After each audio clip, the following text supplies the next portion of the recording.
People ask me how I get across the oceans. Well, it's one day at a time, but quitting is not an option. You just have to not get frustrated out there, not to the extent that one would hang up the oars and say, okay, I'm done. Quitting was not an option. I had to keep going. This is the Adventure Sports Podcast, brought to you by 180 TAC. Get out there and have some fun.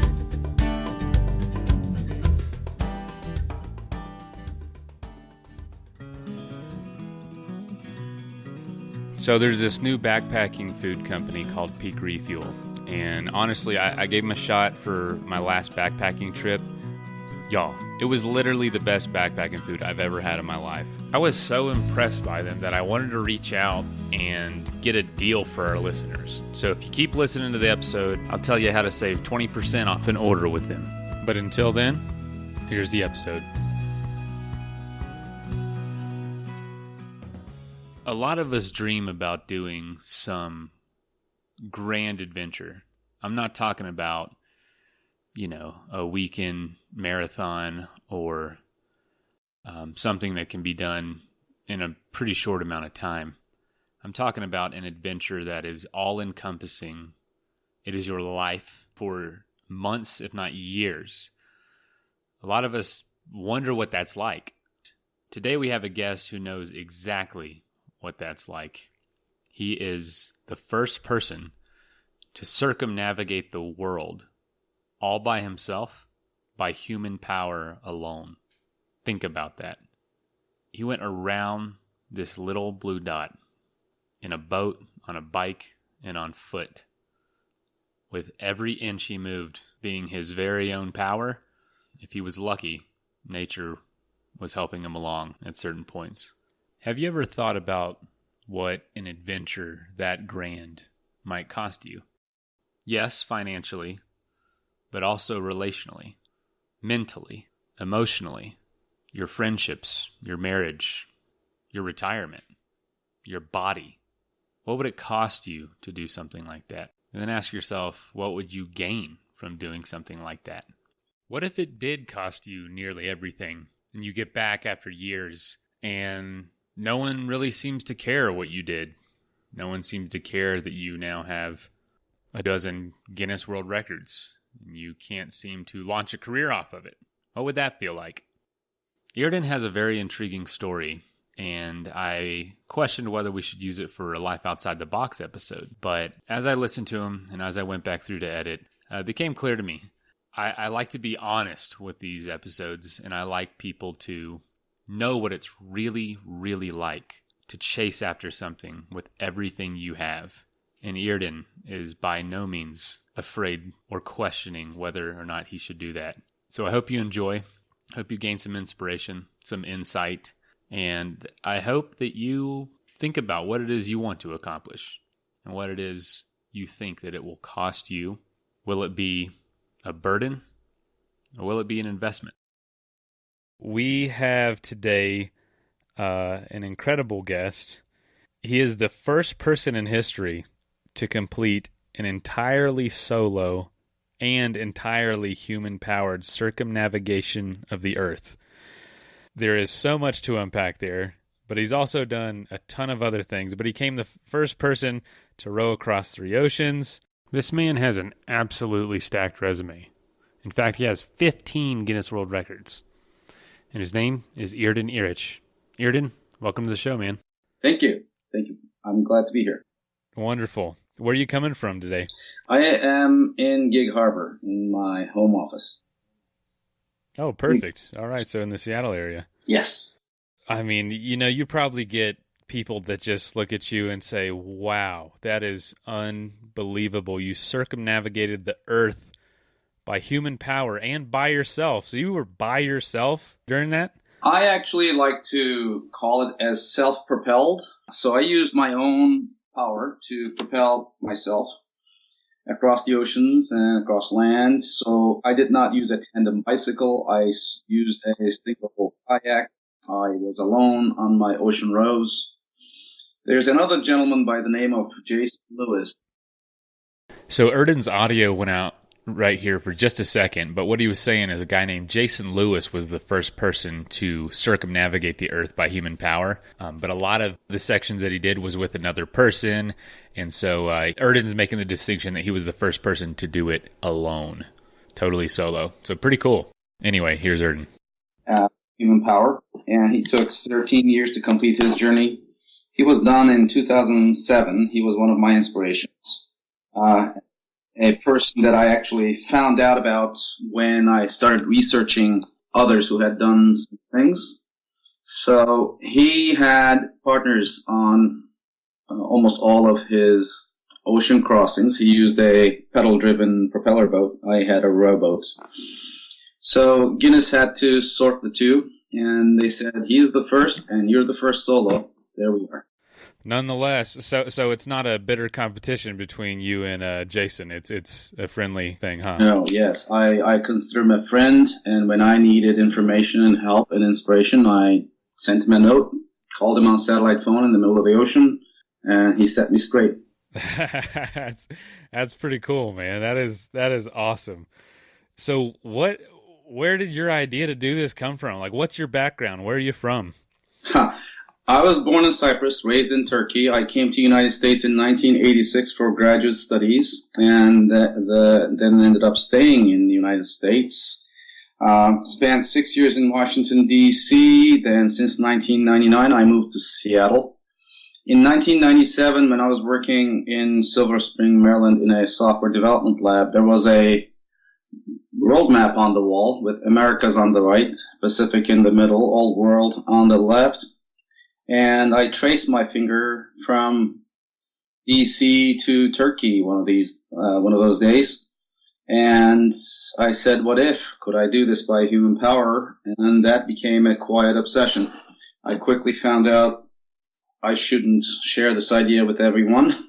So select few, people were trying to size me up. Has this been done before? Have you done anything like that before? I just didn't have time for that kind of conversation. And I started reading books. One of the books that I read was Ultimate High, about the journey of Göran Kropp from Sweden to Nepal, where he towed his climbing gear behind him on a trailer. And he made it to base of Everest, carried all his gear, and then climbed it in 1996. Yeah, he was famous for that. I met him in 2001 during a presentation that he gave in Seattle, Washington. And the first two questions he asked me were, when are you starting? Do you have sponsors? So that's really, that was the, swift kick I needed to get going. And then I ran into Göran February 2002 again in Ouray, Colorado during an ice climbing trip. He asked me, haven't you started yet? I gave him my excuses. September 11, is the world a safe place? And sponsorships were not happening as I would have hoped. So I was essentially waiting for affirmation from potential sponsors to support my journey. But then September 2002, when we had the chance to go climbing together for the first time while we were rock climbing in eastern Washington, he fell on a short route and he died. At that point, I said, life is short. I have to go. And then there were no more excuses. Oh, man. I'm sorry to hear that. That's a lot to handle. On the way back from his funeral, I drew the world map on a piece of paper. I marked the highest summits on each continent, other than Antarctica. I called that Six Summits Project, that I would take off and reach these summits by human power, like he had climbed Everest. And so the accident happened in September. I decided in November. February 1st, 2003, I was bicycling north from Seattle with studded tires, towing my climbing gear all the way to Alaska to climb Mount McKinley. That was the first summit to do. And two other friends joined me south of the mountain, and we walked in the length of Kahiltna Glacier. Everyone flies to Kahiltna Base Camp. We walked for 2 weeks, the length of the glacier, got there, Two other friends joined with additional supplies, and we marched on to the summit, made the summit on 29th of May. And then I hurried off the mountain and flew from the base camp back to Kahiltna. I had my fiancée Nancy coming, and we were going to get married in Homer, Alaska. So I married her, she flew home, I bicycled back. There you go. So she's special. Wow, so that was your honeymoon, huh? Was bicycling back alone. She is special, and I feel like I get a lot of crazy ideas like that, and I thank God that my wife is patient with me and lets me just dream about whatever I want to do and lets me do it usually. And yeah, that takes a special person. She's often said to my face that not everyone would put up with me, so I agree. Well, man, thankfully not everyone has to, just her. So it sounds like part of the inspiration of your friend was the fact that he didn't say that was a stupid idea when you started. His first questions were, when are you starting, and do you have sponsors? So that immediately probably drew you to him, huh? Yeah, when we find the right people, they ask the difficult questions, and those were tough questions I didn't have answers for, and I still muddled along until I ran into him again that winter. We have plenty of excuses in our lives as we go through life. We have our dog, we have our mortgage, we have whatever commitments, career, things that hold us down. It takes a major commitment and a decision. We make choices as we go in life. And then when we look back, we are the total sum of all the decisions we made until that point. Knowing that we can't change the past, but we can certainly learn from it and make better decisions going forward. Wow. So with that question with the sponsors, were you able to find sponsors, or you have to fund it yourself? When I reached out to Yoran's sponsors after his death, saying I'm going to do this in his memory, I didn't hear back, but I wasn't going to make any excuses anymore, so I cashed out my 401k and started. And in 2005-2006 winter, I took time to I obtained a boat from Ocean Rowing Society, I had found out earlier. And that boat arrived in 2004. I reconditioned that, took that to Lisbon, rowed as a two-person team from there to Canary Islands. From Canary Islands, I continued from Las Palmas to island of Guadeloupe and took 96 days to row across the Atlantic Ocean solo. That was my preparation. Then I felt ready and took on the Circumnavigation 2007 forward. By the time I had done the Atlantic, I had some credibility. Until then, people perhaps were not taking me seriously, and I was able to find a strong sponsor out of Turkey, and with their support, I started. And, the sponsorships fell short. We ended up with my wife paying half the cost of all the expeditions since 2003 until I was done in 2012 summer. So it turned out to be a $500,000 project. Half of it we paid out of our own pocket, and we still raised about $120,000 in donations and applied for 2 educational projects. When I started this journey, when I committed to this journey after Yoran's passing, I didn't want that to turn into a chest-beating exercise. I wanted to create projects, do good for society. And we set up a non-profit organization. We called that Around and Over. I originally had the idea that I would go west and approach Everest from the north, descend the south, keep going. So the name Around and Over dates back before Yoran's accident. I had that name in my mind. And that became the name for our non-profit, Around and Over. Wow. It gave us a good structure, I thought. I was able to recruit friends. They became our board members. They helped as best they could. And with that nonprofit, as the vehicle, I was able to get into schools, do presentations, talk to children about setting goals, having the courage to begin, audacity to say, I can, persevere and not quit. All of those basic ideas about taking on big projects, I tried to relay to them with examples from the journey. Do you ever get tired of talking about it to people? No. The one thing that I noticed is during the journey, it happened organically because I arrived in a yellow 7-meter or 24-foot rowboat Yeah. to the far shores, and everybody needed to know what the story was. I passed through towns with a loaded bicycle, or I hiked across Papua New Guinea. All of these, or kayaked along the shores, all of these meant, hey, here's a person, different, and he's not a tourist, he's on a mission, we know that, it's obvious. They had to know, they would ask questions, I would need help, and everyone that I needed showed up along the way.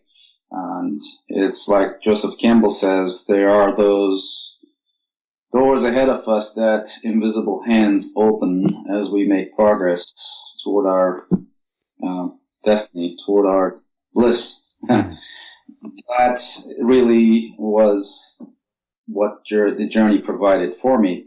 What was an example of one of those doors being opened for you that you didn't foresee? Well, sometimes we don't know that those doors are there because by the time we get there, they're open. We just cruise through and leave it behind. In a way, it's perhaps call it spiritual, call it faith. You just carry on, trusting that everything will push forward. And when I came back to civilization after the journey, it was a bit different though. Everyone had moved on. My friends had their careers advanced. Their children had grown. The connection took time to restore. I felt out of balance. I felt I didn't belong. I couldn't tell the story as easily. When I reached out to various media outlets, I felt as if I was waving my hands, saying, hey, here, look what I've done. And that felt wrong. And I shut down. I had a long downward spiral. It was a pretty depressing period that took about a year and a half to snap out of. And it's easier to talk about it now than it was during the journey. After the journey. During the journey, it was so much easier. After the journey, it was not as easy. So like I said before, Peak Refuel is a new company making freeze-dried food. And it's literally the best freeze-dried meals I've ever had. You can use it for backpacking, camping, hunting, whatever you want to use it for. And these folks are the real deal. They spent over 2 years researching the market and creating the perfect recipes, and it is just absolutely awesome. I used the meals on my last guided trip. The people on the trip could not even believe that it was freeze-dried food. Literally, you put a cup of water in it. It's like a cup or cup and a half. It's not very much water. And it tastes like it came from a restaurant. That's how good it is. If you're interested in ordering some yourself, you can get 20% off by going to peakrefuel.com and use ASP20 at checkout. I encourage you, go get some, try it for yourself. It's amazing.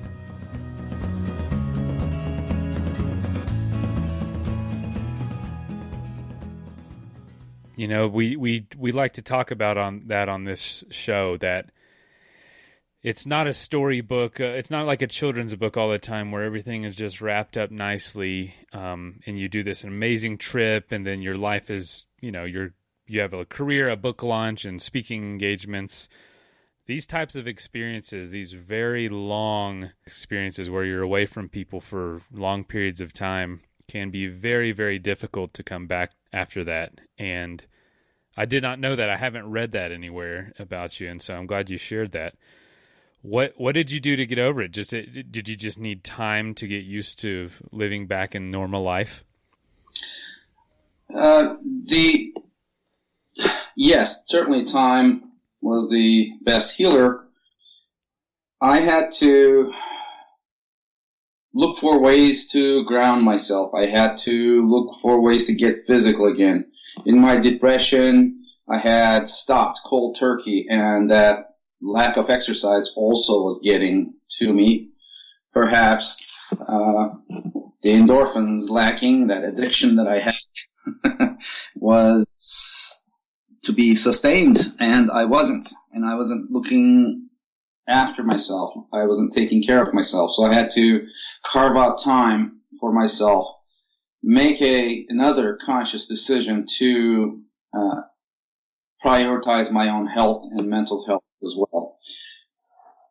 When I came back, when I couldn't tell the story, I felt, and that included book launches and speaking engagements and media coverage, all of it, none of it happened.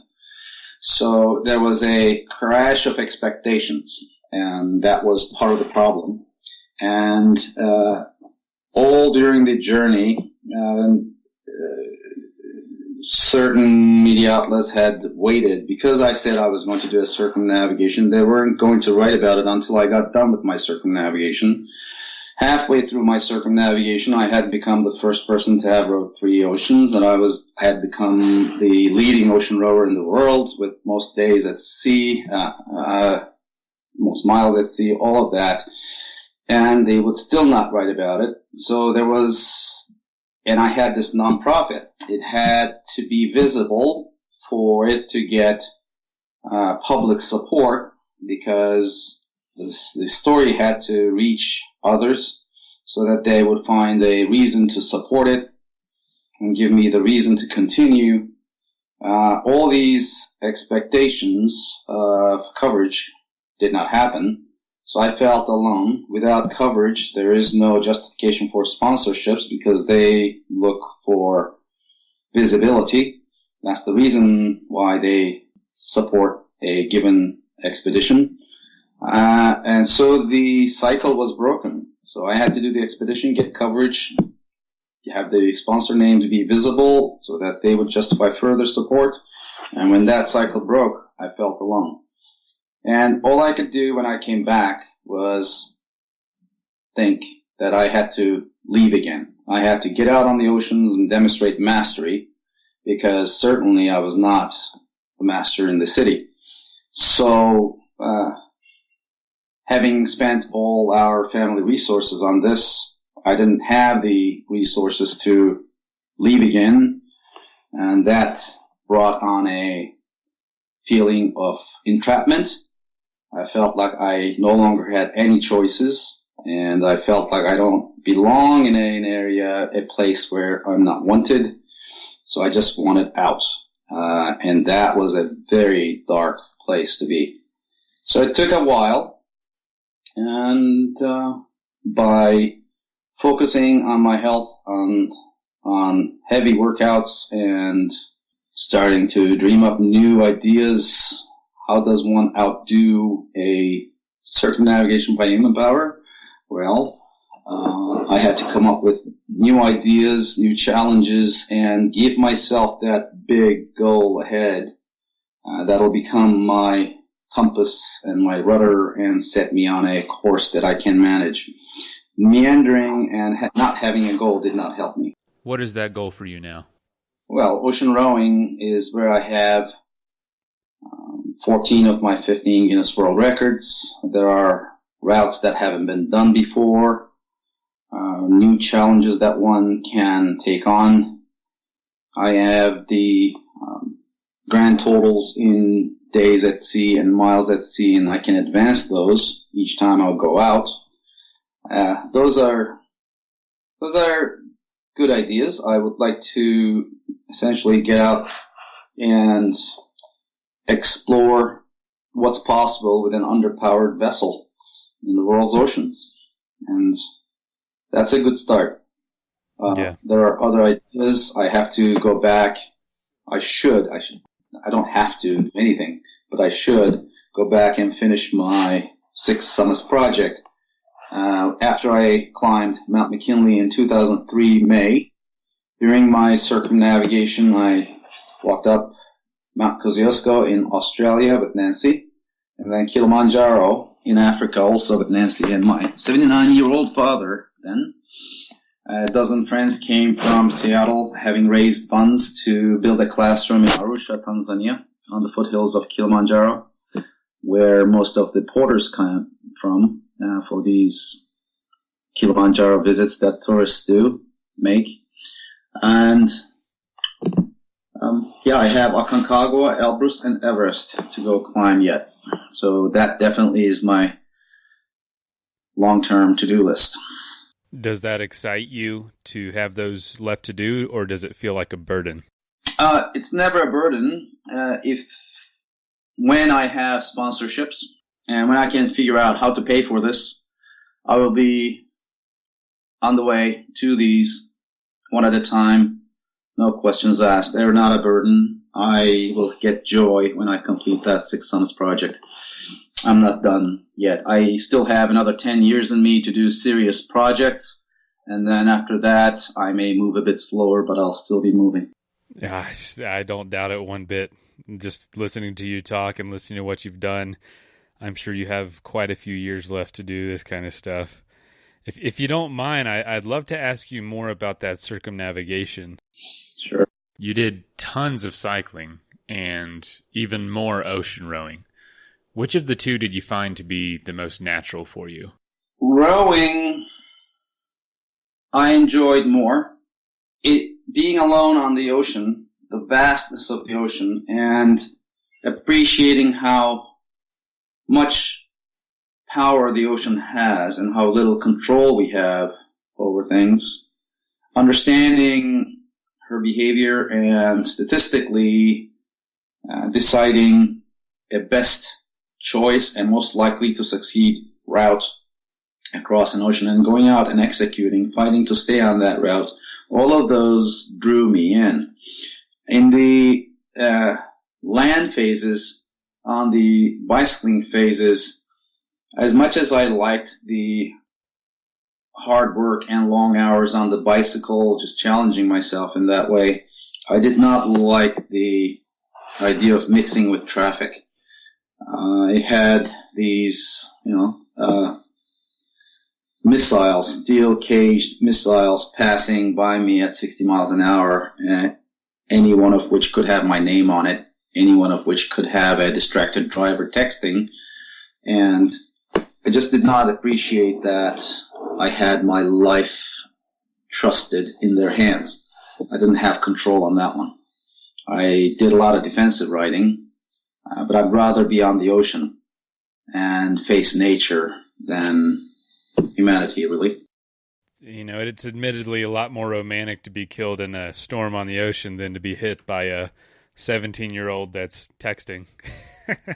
Well, think about it. Jason Lewis, the gentleman I talked about earlier, the first to circumnavigate by human power, he was inline skating across continental U.S. Yes, I read about that. Right. And then they were going to relaunch from San Francisco, and his partner went across by bicycle.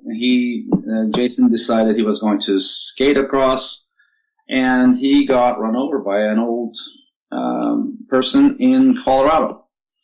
And then he had to have surgery on both legs, and as a result, he had damaged his pelvic joint, hip joint, and, he finished the journey, but it was a long while for him to feel whole again and that he could restart the journey. Any such accident could have happened to me. I did crash my bicycle when a bus pushed me off the road in Africa. And, I had nasty cuts and road rashes, but I didn't have any broken bones, fortunately. I continued the next day after cleaning my wounds. Was that the worst accident you had in the entire experience? Yeah, on bicycle, yes. Okay. On the ocean, I had a little injuries here and there that I could tend to. Nothing too terrible. I had a crick in my neck one morning when I woke up, and I had to make a neck brace for myself to straighten my neck, give it a bit of traction, and 10 days later I felt well again, but I didn't stop rowing during that time. I had a back injury on the Bismarck Sea. I arrived at Papua New Guinea with a nasty nerve pinch down in my lower back, and that took about two months to heal. Fortunately, I had to wait out the typhoon season, I should say. What was the scariest day that you had on that expedition, whether it be in the boat or on land? Well, I think the most worrisome time I had was approaching the Great Barrier Reef by rowboat. I had ahead of time studied a dozen channels among the ribbon reefs of Great Barrier Reef, and once through those, I had to mark more than one path, either southwest or northwest or west, so that each time I would come in and follow one of those predetermined courses that I had studied to mainland, and not try to figure it out on the fly, because I may not have enough time. I had to fight the currents and work with the winds to navigate those reefs. So when I approached Great Barrier Reef, well, of course, as was always the case, my plans went out the window, and the seas were driving me to this one narrow gap I hadn't studied ahead of time. And I made this half-mile wide gap on my chart. I approached it just fine, but once I committed to enter it, there was ebb tide that pushed me back, so I was locked outside of the ribbon reefs, and the current was running northwest. The wind was from the northeast. It was pushing me toward the reefs, and all night I had to stay out there and fight and row toward the wind just to stay off the rocks as the current carried me to the other end of the ribbon reef. I ended up, my approach was at about 7 p.m. or so. I ended up rowing until about 5 a.m. and nonstop. And I didn't have time to prepare food or coffee to stay up or anything. So I pulled out some protein bars, energy bars. That was my dinner. I had these, like in tea bags, you have coffee bags, and grounds of coffee were in these. And I tore some of those, 2 bags. I swallowed, I washed it down with water. That was my coffee, make-believe coffee, and carried on to the other end, and eventually made it through. So it was nerve-wracking to hear waves crashing on the reefs to my port side all night. That was, I could hear that, like a waterfall, waves crashing. And that was a good reminder that I should not end up there. And had the winds picked up another 5 knots, it would have pushed me right onto those rocks, and I could not let up.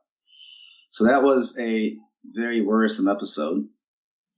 Another episode I had in Tanzania while I was bicycling, and I was in this lush strip with the pavement, and I was making progress. Then I came up on construction, and they were building a new highway, and they closed off the road and directed all traffic to a service road on the side of the construction. And that service road, it was rainy season, was all slurry of mud.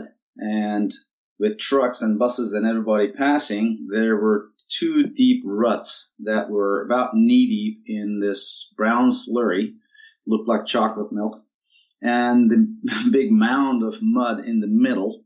And just pushing my bicycle through that muck was an impossible proposition. It was taking too long. I had to avoid traffic as it passed. I couldn't get off of this because there was thick bush on either side. There was no escape.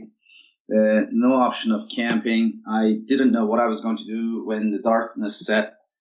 I didn't give up. I just kept going. I had no choice. And eventually, I was able to get on the new construction, the new road that they were putting together, but they were blocking traffic from it.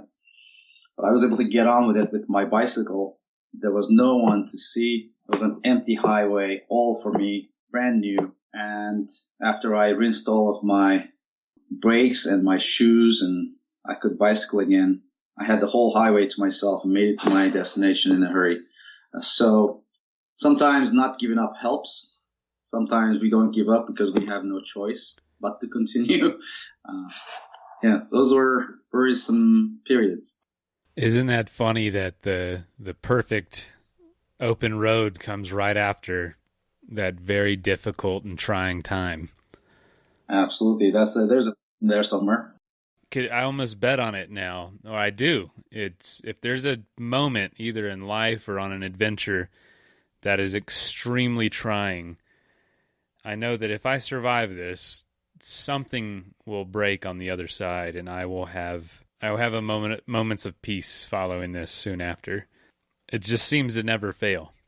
I'm sure you saw that time and time again. Yes.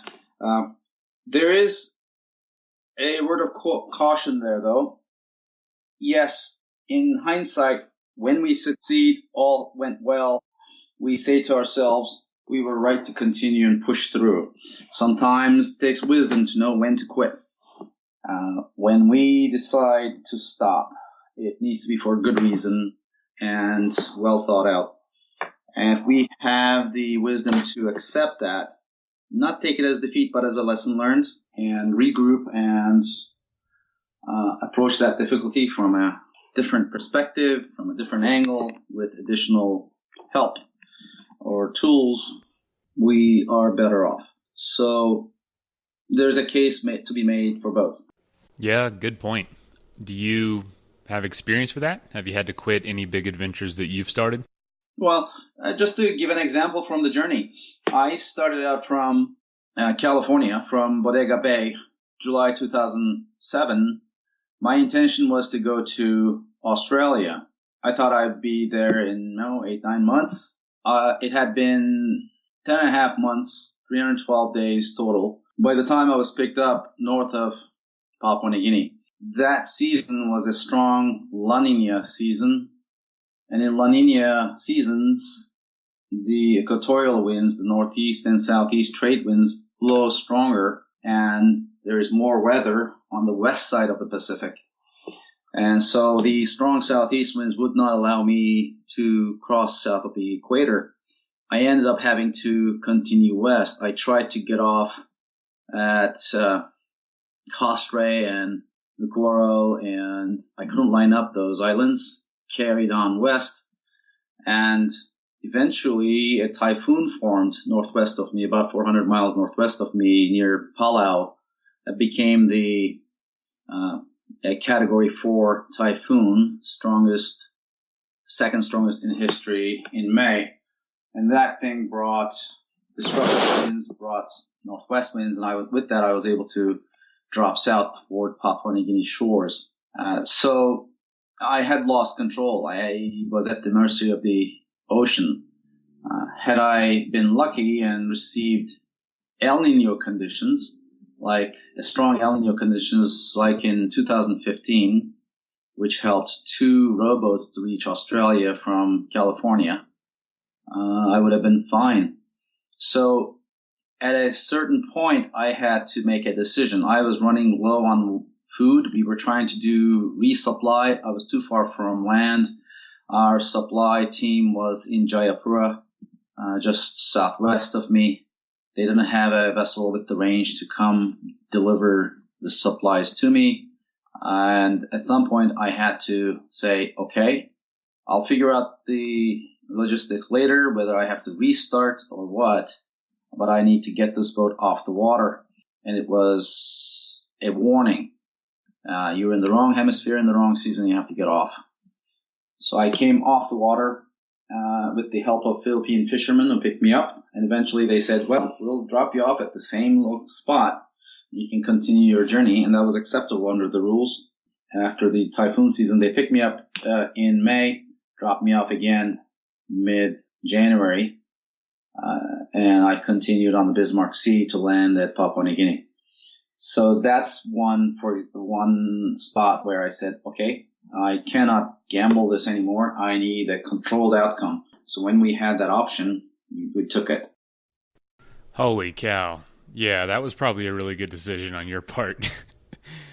So other than actual conditions on the trip with weather or with, something happening to your body, have you ever had to deal with other reasons for having to quit, or at least pondering quitting, whether that be home life or finances? While I was bicycling around coastal Australia, the world financial markets were in turmoil. The sponsorships were weaker. They weren't happening. With Nancy, we had already exceeded $200,000 of budget deficit, and there was a lot of hesitation. What do we do? When do we call it quits? We decided to push forward, but the compromise was I was not going to go to Everest or Elbrus. And by the time I got to Africa, Nancy had enough. She kept saying, you need to come back home. You're not just an adventurer, you're also a husband. To me, in the middle of the expedition, husband sounded very much like has been. And I didn't want to quit because I would have nothing had I quit, having spent all that money. And if I left my boat behind, my gear behind, each time I fidgeted in this journey, it took money from us. The boat storage, boat shipping back, the bicycle, the gear, myself going back and forth. I couldn't take time off. That would have cost us more money. And so we had to make a tough bargain, and that was that I would rush as quickly as possible to the finish at Bodega Bay and bypass Aconcagua as well. So those were choices made. That's when I changed direction. That's when I held back. And the circumstances, outside influences, helped me make up my mind about that.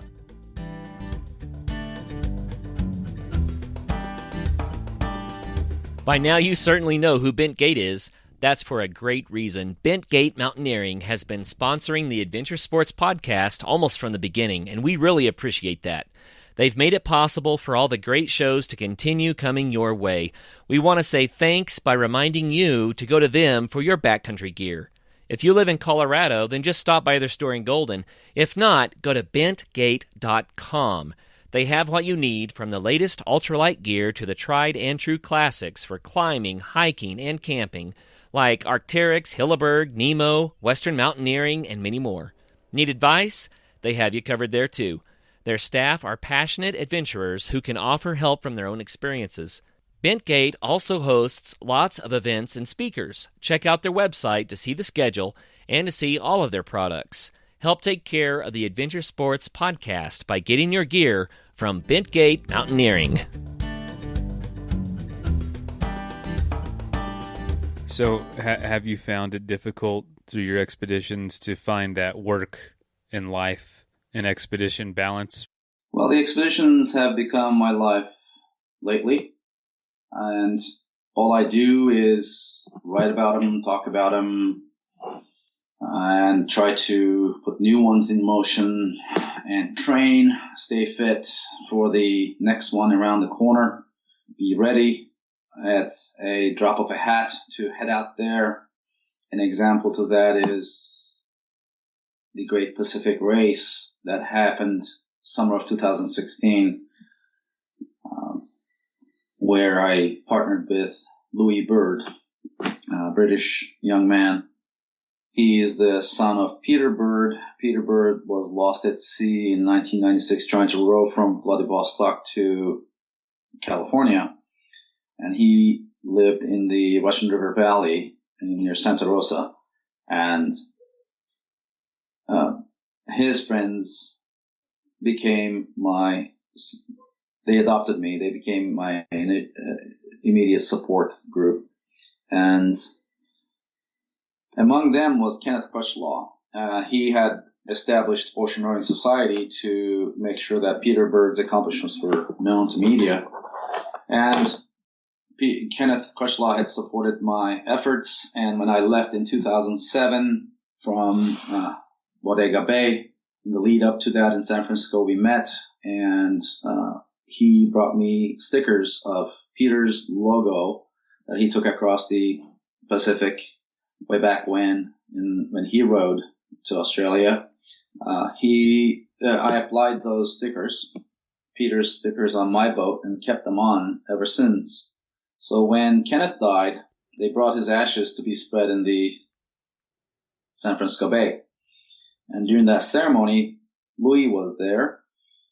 This race was going to take place, Great Pacific Race was going to take place from Monterey to Waikiki in Hawaii. And he had brought a boat and had a partner, all of it, spent all that money and effort. And a couple weeks prior, his partner had to go in for surgery for health reasons. He had to withdraw, so he was alone. And he had no experience, and the race rules did not allow solo departures. So he needed a partner. I got the phone call from after that ceremony. My wife was there to represent us. Would you row with me to Hawaii? I didn't think too hard about it. I said yes. And with Peter's son, we left Monterey and rowed to Waikiki, and we brought the record down in our category of boats, classic pairs, down to 54 days from 75. That was a significant improvement. So, as I was saying, I stay fit to be able to hop on these expeditions on the drop of a hat. So I feel good about my lifestyle, if you will, if you want to call it that. So expedition focus has been the central to my lifestyle for a long while now, since 2003. I'm no longer my office-bound IT software developer, project manager type. So how do you support yourself then through this? Is a continued sponsorship, or do you do side jobs? I do speaking engagements. I look for sponsorships. I have become a captain, licensed captain, and now am a sailing instructor. It is something I do, as is the case for all gigs in the gig economy. It's not a steady income, but it does bring us some spending money. We were lucky with my wife that the market improved in Seattle, and a year and a half ago we sold our home, and with the difference we were able to buy something in Gig Harbor where we don't have mortgage anymore, which really took the pressure off. So if I can find sponsorships now, I can get back out there. I can get busy again with expeditions without much worry to sustain ourselves.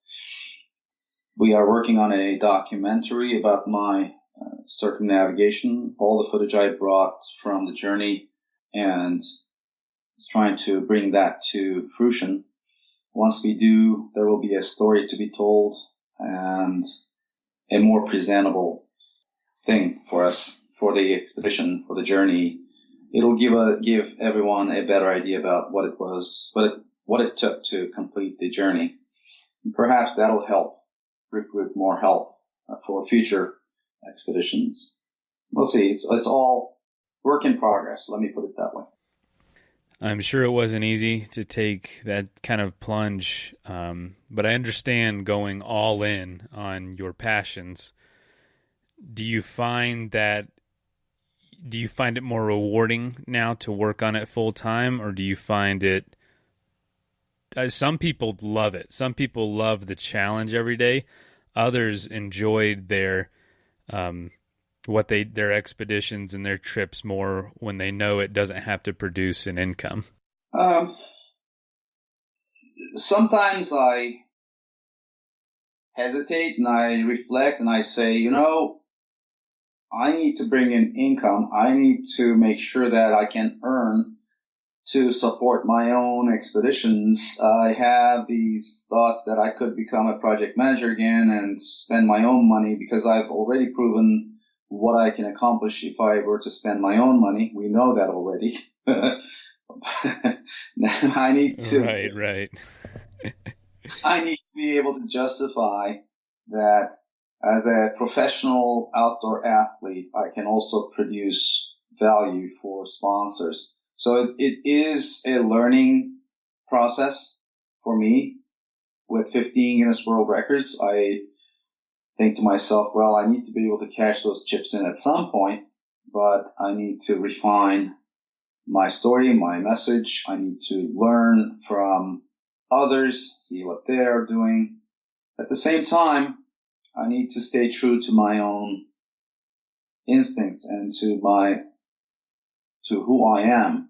I can only be so much of a salesman, but I am passionate about nature, conservation, the plight of all species that are stressed due to human activity. I can talk about these. I can wholeheartedly, passionately speak my mind about these things. And certainly I would like to hold that ground. If I can do that with support, outside support, certainly. If it's going to be while I spend my own money, so be it. It might take longer, but I will stay on course. It's a challenging world out there, isn't it? It is. As much effort as I put into my expeditions and as much blood, sweat, and tears it takes to complete such expeditions, I am not an Instagram phenom. I see so many examples of popular social media sources, let's say. Do I want to imitate? Do I want to remain myself? How much do I have to compromise, or is it a compromise? Is it an improvement or a compromise? What do I do? These are fundamental questions that have to be answered to go forward, while I go forward, maybe. And it still will take some time to sort, and it may be as near as just finding that one believer who's going to say, yes, we are going to support this expedition, go do it, and I come back with 5-6 Guinness World Records, having improved my own records, and who knows, might get some media attention, and who knows, I might be more visible. I mean, things can change on a dime. Absolutely. I just have to stay the course. I cannot be frustrated. I will not let myself drop into that dark space again as I did after my circumnavigation. I think I lived through that. I understand the reasons why it happened. I can reflect back and see how I shook it off. And there's a lesson learned from how I dealt with it, which is that I have the tools to encounter it. I can take it on, face it, and deal with it, set it aside, and carry on. So I feel stronger as a result. It's sort of steeled myself to take on any dark episode and come out shining. Just like after Yoran's passing, I could have just taken my marbles and go home, hide in the corner and feel sorry more for myself. I decided, no, I'm going to take this experience and make something of it. Life goes on. I cannot stop. I will not stop. As difficult as it was for our relationship with Nancy, I kept coming back with quitting is not an option. And people ask me how I get across the oceans. Well, it's one day at a time, but quitting is not an option. You just have to be flexible and not get frustrated out there, not to the extent that one would hang up the oars and say, okay, I'm done. Quitting was not an option. I had to keep going. That's the best lesson my mother taught me, was I cannot quit something that I start, and it's led me to everything I've ever done. Right there when I was 13 years old, I wanted to quit playing basketball, and she said, no, you have to keep going. And it's changed my life, honestly. But I will say this, I know one way that you could get the 2 of the summits, and that is an idea I've had for the last few years, which is not circumnavigation, but a human-powered expedition from the South Pole to the North Pole. Oh my God! You would ski, cross-country ski, and pull your stuff across Antarctica from the South Pole to the edge. You would row across what is the passage there between South America and Antarctica. Drake Passage. The Drake Passage, that's right. And then ride your bike along the Pan American Highway. You could hit Aconcagua, and then you could ride to Alaska, hit Denali, finish northern Alaska, and then ski and make your way up to the North Pole. It's never been done. For good reason. Drake Passage, pretty impassable. Making it to the tip of Antarctic Peninsula is going to be a tall order. It's a mountainous, very broken terrain. Getting across Drake Passage is going to be a huge challenge. You won't be able to get across Drake Passage. It'll probably take you to northeast toward South George Island and places much like Shackleton had. Yes. Seas go, that's where the winds go. And those are the, you've heard of roaring 40s. Well, you're going to be in screaming 60s. And yeah, so you may find it easier to get to Africa than South America.